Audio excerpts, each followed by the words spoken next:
Hey, everybody, welcome to Daniel Davis Deep Dive. I intended to have the Russian deputy, let's see, what's his actual title? First deputy permanent representative to the United Nations from Russia, Dmitry Polyansky. We hope that he's going to still be able to join us. Apparently, he has been unavoidably delayed. I don't know, maybe President Putin wanted to talk to him about something. I'm not sure, but he hasn't shown up yet. We're going to go ahead and start the show with a couple things that are kind of standalone anyway. And I really, really hope that he'll be able to join us here shortly. As soon as he does, we'll bring him right in because we've got some really hard questions for him to address and things that are very, very relevant, even to news that's breaking within just the last couple of hours that we'll be talking about right now. And I wanted to go with that. The Prime Minister of Norway was in town today in Washington and had a visit with Trump in the Oval Office, and they had some meetings in the White House. And as a part of that, like Trump often does, he entertained some questions from the media. Now, one of those questions, not surprisingly, had to do with Russia and the war in Ukraine and what's the situation and the status with getting to an end. Because Trump had said earlier in the week that he thought he would unveil his plan within 3 days and that he expected something to happen this time. Or we also saw Vice President Vance, we saw Secretary of State Rubio, both emphatically said, we're ending the final stretch here. Either we get a deal that everybody can agree to, or we're just going to walk and move on to something else. Because if the gap is too wide to cover and too much even on the U.S./European side to actually minimize enough to get a deal, then there's no point in even going on. That's what he said before. Today, he was asked, does he have any deadlines? Mr. President, do you have a deadline for when the party... I have my own deadline. And we want it to be fast, and the Prime Minister is helping us. He wants it to be fast, too. And I think everybody in this, at this time in NATO, they want to see this thing happen. So we have a deadline, and after that, we're going to have a very much different attitude. But I think that has a very good chance of getting done. So that in context with the other things that he said during the week with the Vice President, Secretary of State, all kinds of officials in the United States, that we're in the last phase here when he says we'll have a very much different attitude on the other side. So right now, Trump is sounding optimistic. He wants to reach a deal.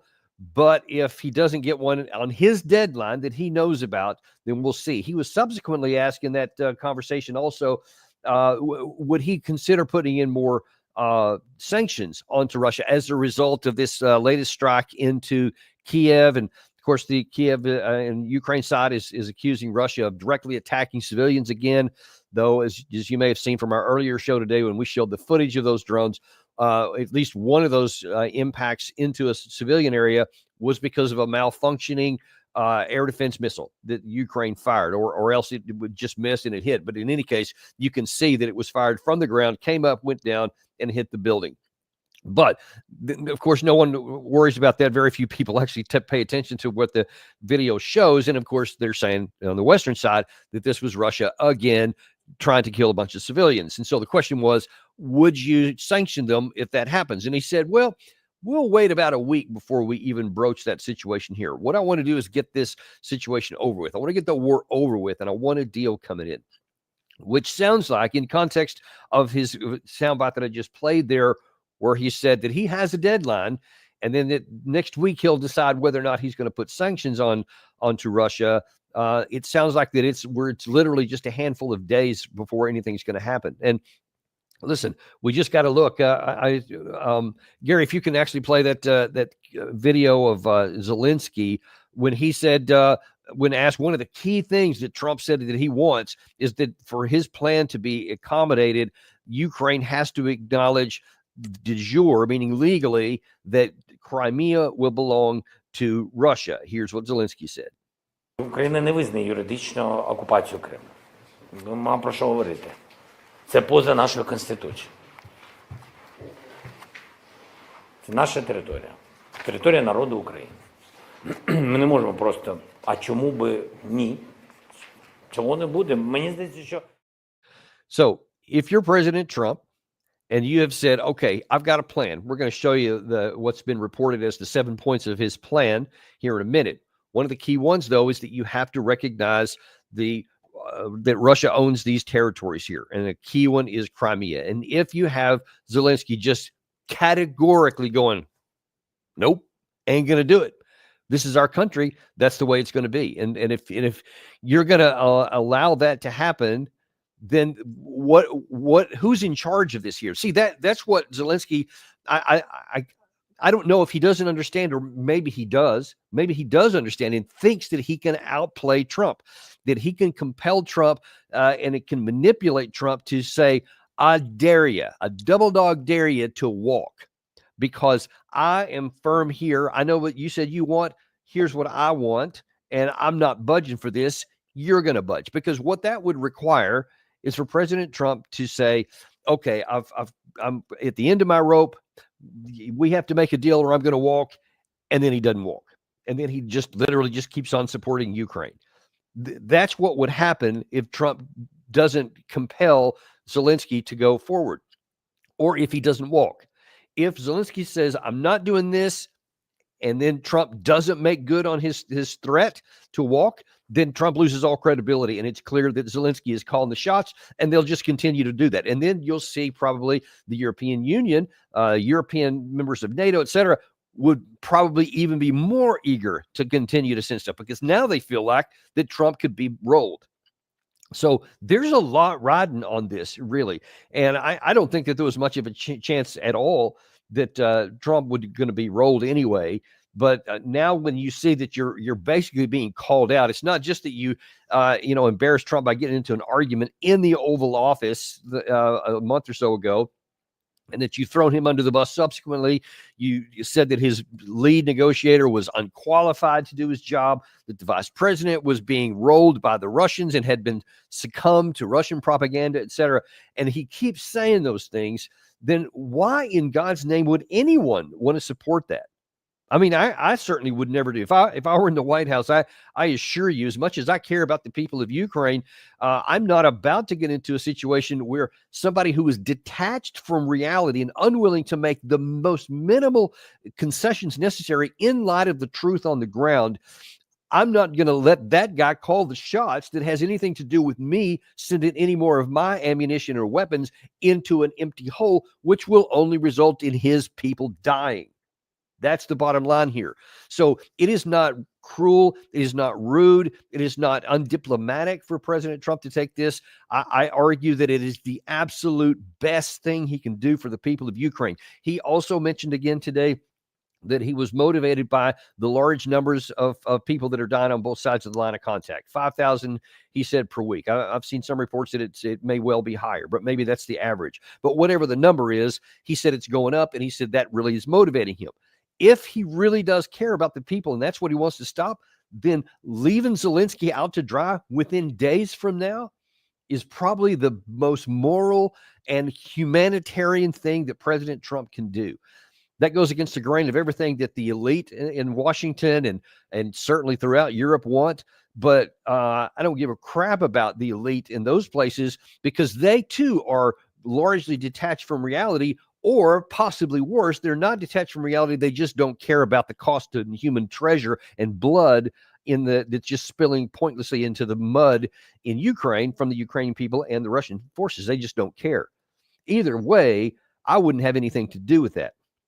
Now, I said not just in the European side, but also on the American side. Also today, we had, and we show this, he's provides such a good stuff for us to talk about here, but it's embarrassing because it is held by a lot of people. General Jack Keane again went on Fox News today to give his view in light of this attack that happened in Kyiv, what President Trump should do.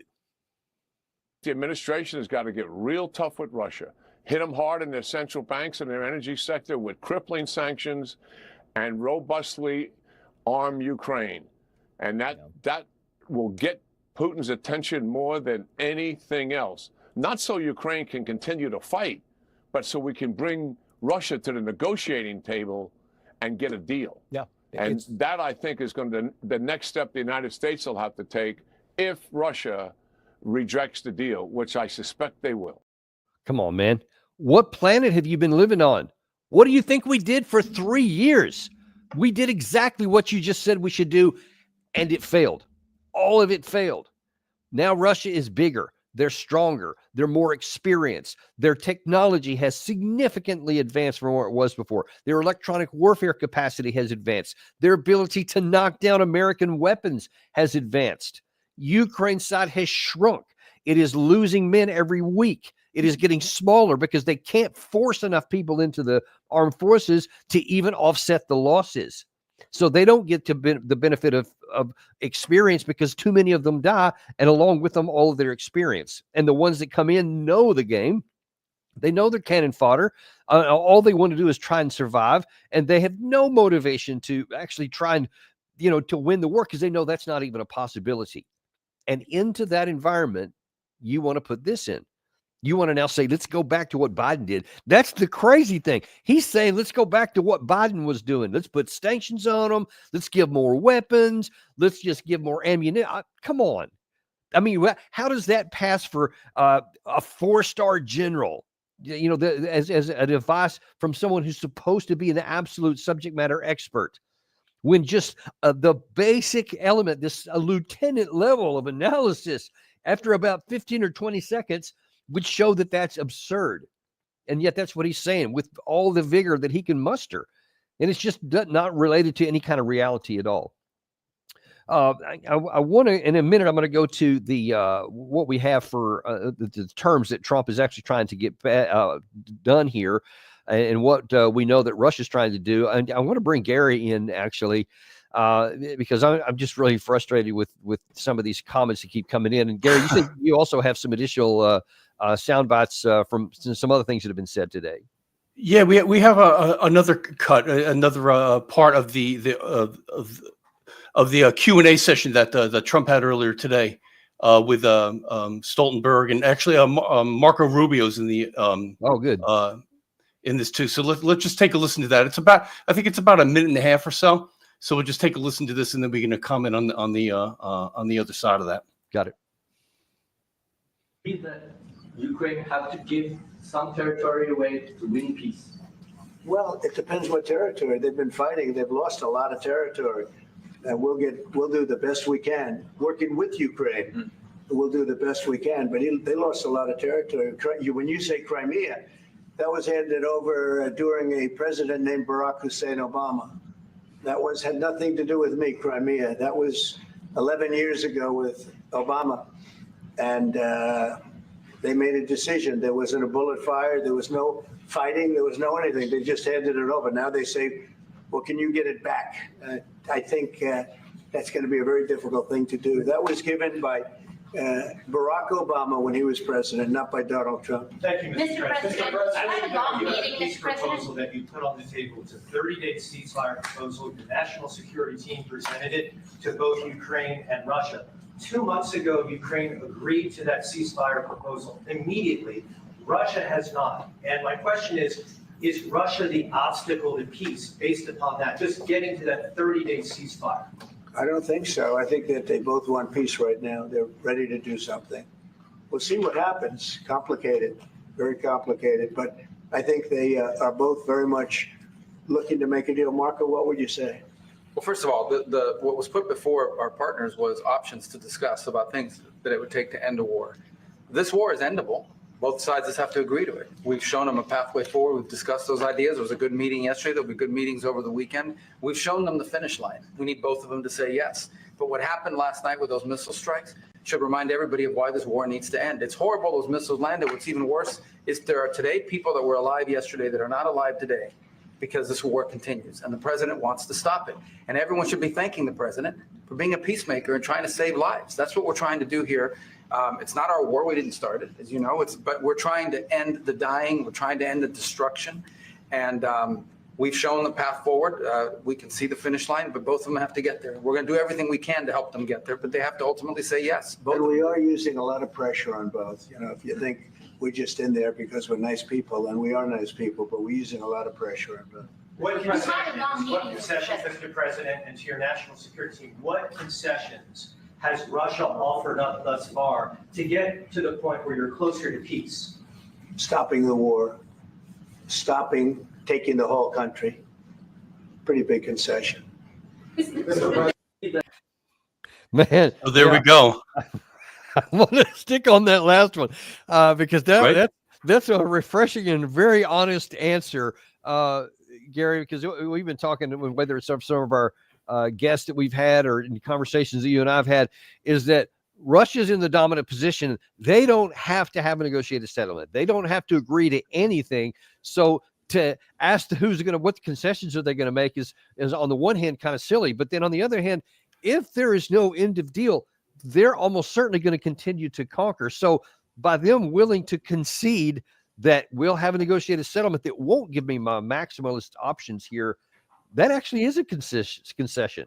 It sure is. I've rarely seen a Trump that humbled, realizing that all his skill set isn't really bringing about what he wants.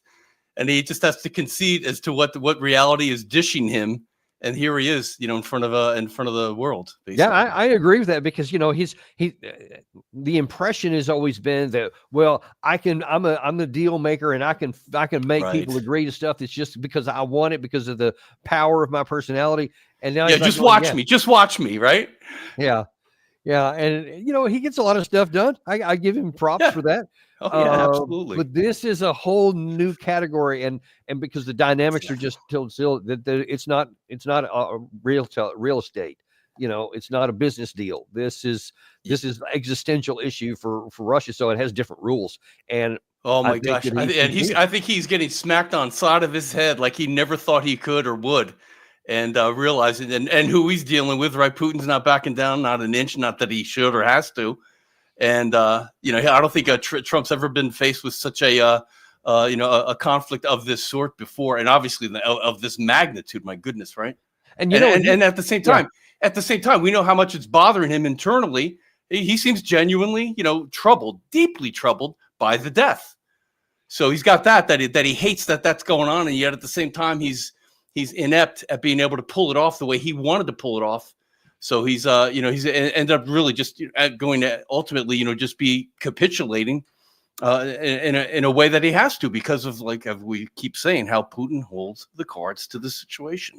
And and here's the irony or interesting thing, if anything else, is that Putin, who does have the cards, who is in the dominant position, is still treating Trump with respect. And he's not like, in your face kind of thing, at least not what's being reported. Anytime he talks about it, Putin does in public, he's still focused on after the war and improving relations with the United States and moving forward, et cetera. And then on the other side, the guy that doesn't have the cards, who doesn't have the leverage, is acting like he's in charge. And he's just telling both Putin and Trump what he is and isn't going to do. And man, you keep going down that path, brother, you're going to find out what happens if Russia doesn't make a concession and does keep going on with their military. And that's not going to end up very well. Yeah. How about this today? When I saw this morning, for him to call President Putin by his first name, hey, Vladimir, stop. Yeah, don't think that's going to happen either. So that's one of the reasons we're really hoping to get the ambassador on. I don't know if he's going to join us here later. And just for anybody who's joining us here, he was supposed to have been with us, but he has been unavoidably detained. We don't know for sure if he's going to join us. If he comes in at any minute, we're going to bring him on because we really do want to have him answer a few key questions in relations to all this. I want to look at one other thing of that last clip that you just played. That one of the questions that they asked Trump is, well, why didn't Russia agree to this 30-day ceasefire? This is a full unconditional ceasefire because Ukraine did, and then Russia didn't. So aren't they the impediment to peace? And he didn't answer it all the way. Rubio sort of got around to part of it, but only a little bit of it. And the point being that for Ukraine to offer a 30-day full ceasefire is because they need it. They are the ones that are getting pounded on the front line every day and desperately need to stop losing troops so that they can get more people, they can rest them, et cetera, and to have a chance to get this over with on terms that are beneficial to them. If you have a stop in the war, it's often harder to restart it, so that would be beneficial to them. There's no benefits to Russia, and they very clearly said that we're not going to have an unconditional ceasefire, period. They never even implied that they were going to do that. Yeah, it was crazy. I mean, they've been saying that since January, probably even before January, right? I think we have some sound from Lavrov in December either Lavrov or Putin. They said this way ahead of time. So to try and come to the table with, hey, we've got an idea. How about a little ceasefire? Like it was such nonsense. It was like, as you've always said, Danny, they haven't been, meaning, well, my gosh, Europe hasn't been, but even Trump and his team really aren't listening closely. Let's at least put it that way, to what Putin, what Lavrov, the Peskov, what they've all been saying for months and months. They would have nothing to do with a ceasefire. It would be the worst thing in the world for the reasons that you were just explaining, that it would only amplify the ability for Ukraine to, re-engage, rearm, do all that. Keeping their drone factories spinning up. So so they're facing this implausible situation because they put themselves, they meaning Trump administration, have put themselves in an implausible situation. And then they had lots of help from that situation from Ukraine and Europe. But I want to get to one of the things we really want to reiterate here. And when it gets to the whole issue about what you're going to agree to and what you're not going to. I mentioned several times that Russia has been on a position since the June 14th terms, which I mentioned a lot. And for those who may not have seen it, and to refresh those who may even have, I want to show you, this is exactly what Putin said on June 14th of 2024. The essence of our proposal is not some kind of temporary truce or suspension of fire, as, for example, the West wants. This is not about freezing the conflict, but about its final completion. And I will say again, as soon as Kyiv agrees to a similar course of events proposed today, agrees to the complete withdrawal of its troops from the DPR and LPR in the Zaporozhye and Kherson regions, and really begins this process, we are ready to begin negotiations without delaying them. I repeat, this is our principled position. Neutral, non-aligned, nuclear-free status of Ukraine, its demilitarization and denazification. Now, that's pretty clear. Yeah, very clear and very detailed and unequivocal. Exactly. Yes. So that was nearly a year ago. Well, I think it was earlier today. Dmitry Peskov, the spokesman for the Kremlin, came on and reiterated what the terms are that they need to have this stopped. It's going to sound a little familiar. Peskov laid out Moscow's demands from a ceasefire, for even a ceasefire, which include the full recognition of Russian claims over 4 Ukrainian oblasts. It partially occupies Donetsk, Luhansk, Kherson, and Zaporizhia, neutral status for Ukraine, and an end to all military support from the West. Quote, if Ukraine lays down its arms and withdraws from these regions, military operations will stop instantly, Peskov said. These 4 regions are inscribed in our constitution as an integral part of Russia. So it's not just Crimea, it's also all of those territories. And that's why I say this is so hard for the Ukraine side, and I don't minimize it. They have to withdraw from areas that they currently own, even in those 3 of those 4 oblasts especially. So it's not hard, but it also shows you that Russia has not changed at all in their terms here. No. And when you have Zelensky saying that, number one, we won't acknowledge Crimea de jure or de facto, and we'll kind of de facto acknowledge these others with the caveat that we're going to come back. But then, and what Peskov didn't mention there, and what we really wanted to ask the ambassador, is those 2 terms. What does it mean when you say demilitarization and denazification? How does Russia define those? Because it's not even just about withdrawing from those areas, but it's also about, once you've withdrawn, to demilitarize down to some level. The number that was kicked around by a Russian negotiator in December of last year was 85,000. So I wanted to see if that was still the case there. But it's something, and it's major, and it's like about 1/10 of what they have right now. And then what does denazification mean? Does that just mean have a new election? Does that mean that some of the people who are in the Banderites, I think they call them in the Russian side, and actually in the Ukraine side too, that I don't know, but that's part of the deal. And Putin specifically mentioned both of those at the end of that soundbite we played. So there apparently is a really, really high ask. And I don't know, Gary, it kind of sounds to me like, look, the deal is Russia's just going to keep fighting, because I think they make that offer on the table. But I can you see any way that Ukraine's going to accept that deal? No. I mean, oh my gosh, has Zelensky moved an inch? Not that I see it at all. And even in his defiance, basically, he's not humbled in the least bit. If anything, his defiance has gotten stronger and more resilient. It seems, at least on camera, that's the way it appears. I don't imagine it's any different behind the scenes. But that's the image that he's putting forth, to everybody, and he still has his backing from the Europeans. So as far as he thinks, he's got his team still on his side. So even though Trump has been resistant to Zelensky, and they're throwing taunts back at one another. I don't see Zelensky backing down an inch, and I think he's got his team with him, and they're going to proceed further.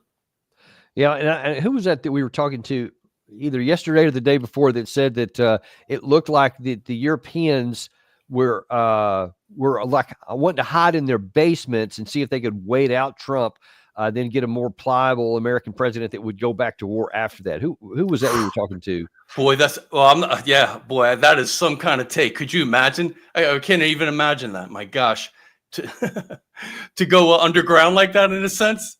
Yeah. Oof. But they're wanting to hide too. They don't want to do anything that Trump wants to do. And then if you could throw up, Gary, that 7-point plan that this is reportedly what Trump is wanting to talk about, just so people know. Let's compare the two plans. So this is what Trump is offering, is the recognition of Crimea as Russian territory, the de facto recognition of the other 4 oblasts, no joining NATO, a lifting of sanctions on Russia, resumption of economic relations between the U.S. and Russia, a minerals deal with Ukraine, and then shared control of the Zaporizhzhia nuclear power plant. Now, those are hard, but those are a whole lot less bad from the Ukraine side than the one that I outlined from Putin and Peskov a few minutes ago. But here's the problem, and what do you think about this, Gary? I'm not sure that Russia would agree to some of those. I don't think they would agree to number 7 for sure. And this doesn't say anything about denazification or demilitarization. Yeah, if you remember, just a couple of weeks ago, they touched upon this. I don't know if it was Rubio's team, the meeting that they had there, but they did. They not they danced around it, but there was some discussions regarding the plants, and you could tell that. I don't think Putin's interested in releasing that into American sovereignty. Yeah, and because it's so important. I mean, it has to do with obviously more than just the nuclear power generation, but it also is controls about. It used to be providing a lot of electricity to the southern part of Ukraine, and right now it's not providing electricity to anybody because it's offline, and it's I think it's jointly it's controlled by the Russian army, but it also has UN inspectors and other nuclear watchdog people to make sure everything's operating safely, etc. But I think Russia would love to have that in their control so that from people on their side of the line, once this thing is over, that they can reconnect it and provide electricity to, what they would now call the new areas of Russia. But I'm not even sure Russia would agree to that. So Trump may find that Zelensky won't agree to it and that Putin won't agree to all of it. And so in either case, next week, this could have a very, very different nature. Yeah, it's one more incredibly large sticking point that there's nobody's giving on either side. Nobody's giving in on that. So besides Crimea, then we've got that whole issue where maybe the minerals. There could be if you remember, I think even Putin mentioned the minerals at one point in time that there might be some kind of give and take with a mineral deal. So that was something that I think that could be negotiated. But the nuclear, obviously Crimea, no, and the nuclear power plant is a no also, I think. And the 4 regions are for sure, because as Peskov said, that's already been intertwined into their constitution. So as far as they're concerned, that's already a past tense. It's not even something negotiated. It just exists. So they won't even consider it. But the question, Dan, it's like, I'm sorry. It's like it's like any poker player. There's some guys, that's they play all or nothing, so they'll go all in, because all these little losses don't matter. And then they'll go all in. And I think that's how Zelensky plays his hand, is all or nothing, so he's going to go for it. That's why he's not backing down. He's got his team. This isn't a gamble. This is just a loss of money. No kidding. Because a gamble has a shot at winning. Maybe you get some good cards. He ain't getting no good cards. But Danny, in his mind, come on, there's freedom, there is liberty, there is the land of Ukraine that we must preserve. That's how he thinks. You know, I think Gary, maybe keeping that same analogy there, that he's looking at these 5 cards in his hand, and he's imagining, you know, 2 queens, 2 kings, and ace, and it's really like 3s and 1 4 and a 7. And yet he looks at them, he's like going, "Yay, gamble it all, put all my chips in there." And then when he plays Danny, the cards, everybody's gonna go, "Okay." Danny, you know how you play things in your mind and you rehearse things and you remember things. I think he is just, you know, inebriated with all of the standing ovations that he's been given over all the course of time, so and he still continues to hear, you know, being told that he is the savior, he is the hero that everyone is looking up to. You know, that's what's going on. How many he meets with more world leaders than I think Trump even does, you know, not as big. I mean, you know, some of these are small nations, but it's still at the same time, he's meeting dignitaries left and right. If you go to his blog, well, he has a blog on his website. If you go to the official Ukraine website, you should see, you know, and his wife, the 2 of them are meeting everybody everywhere. Anybody that will dare come to them, you know, they're happy to have, state dinners or whatever they call them over in Ukraine. Yeah. Ukraine. So, you know, I think that's what's going on. So I think, you know, they're feeding the monster in his head of, you know, that he will prevail. Yeah, they had been. Remember when he addressed a joint session of Congress? He addressed the British Parliament. Actually, all kinds of parliaments on European soil. How about right after the big tussle in the White House, he goes over to Starmer, right? And Starmer, you know, always, you know, happy to have you, big guy, right? Welcome to 10 Downing Street. Come sit by the fire. Exactly. Yeah. Yeah. Well, we'll see how that plays when the word call comes, and it's like, all right, everybody put your cards on the table, and we'll see who gets the pot. That stuff ain't going to go very far. Nah. But anyway, I guess we'll leave it right there for right now. We'll certainly be watching these events.